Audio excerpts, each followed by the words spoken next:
My own mind makes life difficult. I know that for real, man. Hence this video. This video is like the perfect example, right? It's the perfect goddamn example of like how you can't outsmart a wave. You can't outsmart emotions. You can't outsmart an emotional wave. If you're going through depression or like an anger fit, right? You can't outsmart that. You know how when someone says calm down and it's the last fucking thing that you know how to do?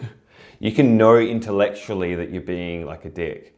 You can know intellectually that you're depressed and it would probably be better to, go get some exercise and do something wholesome for yourself. It's a whole other thing in practice, okay? We know things intellectually. We know what we should be doing. We know what we should be doing instead of feeling like shit, right? We know that there are things that would help us feel better, but doing them is really beyond what we can access in those moments sometimes. This is the perfect day for me to be speaking about this because I've had a shit fucking day. I've had a really bad day. My mood has been all over the place. I've done tax planning and all that kind of fun stuff, and I just had a bad day. I was flying low, all right, and I have days like that. But I know well enough that I can't outsmart the mood. I can't just think happy thoughts. You know how in spiritual communities they talk about the law of attraction and think happy thoughts and feel happy vibrations and feel really good and you'll attract good results, right? If you feel abundant, you'll attract abundance. If you feel happy, you'll attract happy people. All right? There is some truth to that. But what is so not helpful is negating negative emotion. Like just say, oh, just don't feel that. just if you're feeling depressed, just stop feeling depressed. All right? Just feel better instead. All right? That's not helpful. Coming from a mental health background, coming from someone that has dealt with mental health my entire young adult life, have worked with countless people with mental health issues, it doesn't help. It doesn't help someone that's suffering. Good vibes only negates the terrible experiences that some of us go through day to day. So it's not about good vibes only. That's bullshit. All right? There's a time for embracing yourself as you are. This is the key to letting go. This is the key to surrendering. All right? It's not about pushing stuff away. That's rejection. Okay? That's not authentic. That's pushing shit down. That's suppression and repression and pushing all your dirty laundry down to deal with it some other time. And people do this all their entire life and they push all their stuff down out of you. And then one day it just comes and blows their life up, right? Men struggle with this the most. Men really struggle to feel their emotions. They struggle to talk about their emotions. They struggle to process their emotions. It's push it down and be a man. Push it down and be a man. Well, you push it down and be a man for long enough and then you become a liability for your family. Right? How many men out there just become super depressed in their 40s, 50s, 60s, whatever, and then they drop off the perch? Right? The suicide rate for men around that age is phenomenal. It's massive. So it's not about pushing down and toughing it out. Right? That doesn't work. It's about knowing yourself. It's about loving yourself, because through knowing yourself, you love yourself and vice versa. But it's also about having emotional intelligence. It's about knowing I'm depressed right now and I can't really feel anything else. So I'm just going to be depressed today. right? That doesn't mean I'm gonna treat myself badly. That doesn't mean necessarily I'm gonna shut the world away today. It could mean that. But it's about being real with how you're feeling. It's about being honest with how you're feeling. You can't outsmart an emotional wave, all right? Our moods and our emotions, they happen in waves. Some people's waves are very sharp, all right? It's like it's this whoop, and then whoop, all right? I am one of those people. I can go from 0 to 100. I just can. I can also experience really peak states of elation and happiness and almost like a manic kind of silliness, right? Or even just a feeling of being really connected, really at peace, really spiritually aligned, let's say. And I can experience a very deep low. Even just on a physical level, my body goes through periods of fatigue, right? And this goes hand in hand with depression, low energy, low states of being, feeling down, right? Just down. Some people's energy waves, energetic, mood, are a little bit more of a gradual build up like this, and then a little tumble down, right?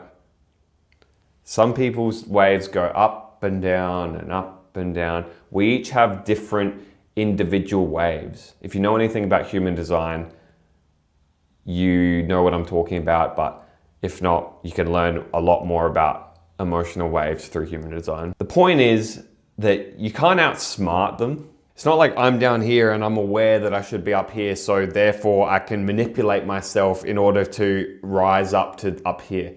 That is not how it works.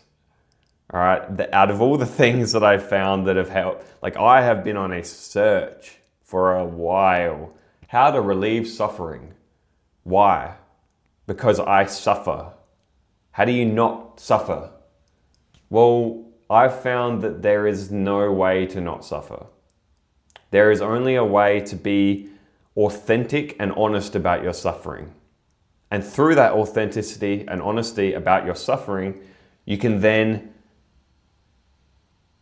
respond to yourself in a way that is loving, kind, honest. You can maybe be a little bit easier on yourself, kinder to yourself, and perhaps even people around you.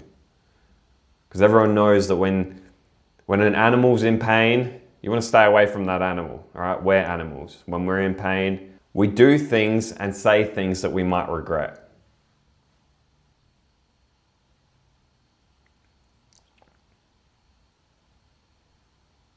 So the point to this whole rambly video is that you can't outsmart a wave. What you can do is you can surrender to it. Through surrender, you can find peace. Peace isn't something that is always a feeling like everything's perfect, right? Peace isn't always everything's perfect. Sometimes peace can be found through acceptance of a really shitty day.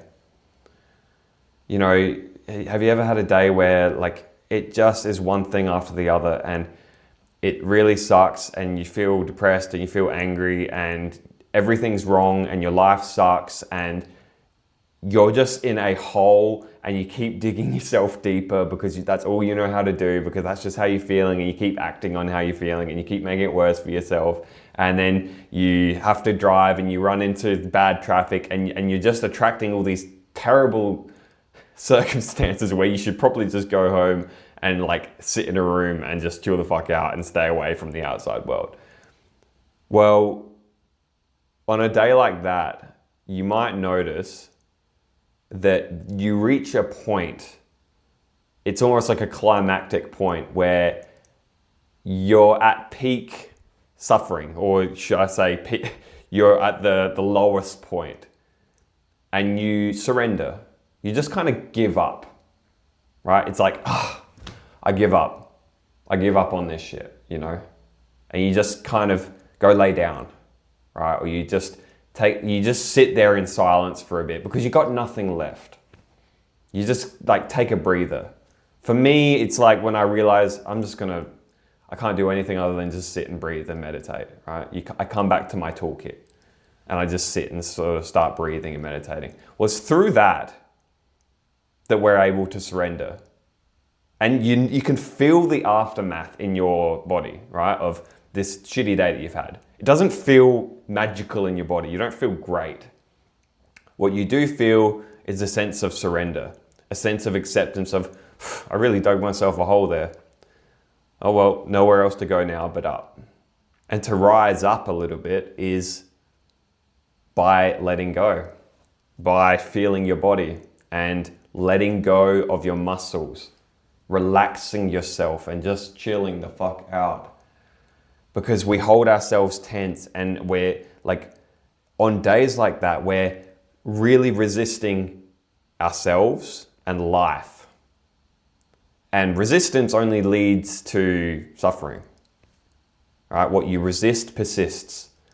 And if you're resisting a shitty day, that shitty day will go for as long as you can push it. Right? There's no end to how bad a shitty day can become.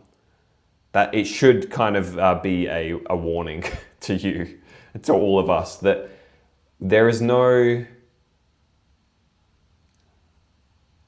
limit to how bad a day can become if we allow our mood to dictate our actions. All right, so this is where the surrender comes in. This is where we finally have that moment of, I give up, you know, not as in I give up on life, but I give up on this standpoint that I'm clinging to. I give up on this perspective, right? The perspective, the bitterness, the suffering, the frustration, the just angst against life, against yourself, against traffic, against your job, against everything. You just kind of give up on that standpoint. You're like, okay, I'm going to drop this now because it's really heavy. All right.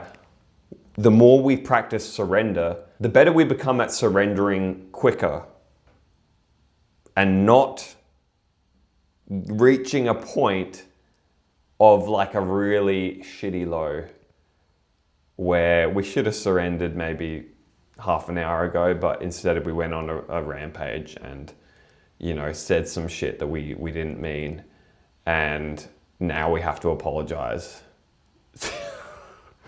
We have to apologize to some people, or like, you know, I mean, some people do some things that are irreparable. You know what I mean? Jobs are lost during these waves. Car accidents happen.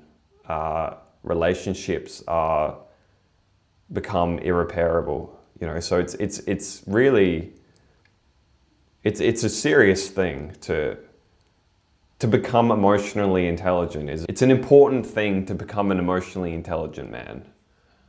It just is. We can't push it away. We can't reject it. It's a reality. Some days are going to be terrible. Sometimes we dig our own hole, and other days life digs it for us. But what we always have in our toolkit, if we learn it, if we become honest about this, is surrendering to what is. And what is you can't outsmart an emotional wave. That's it. All the best, my friend.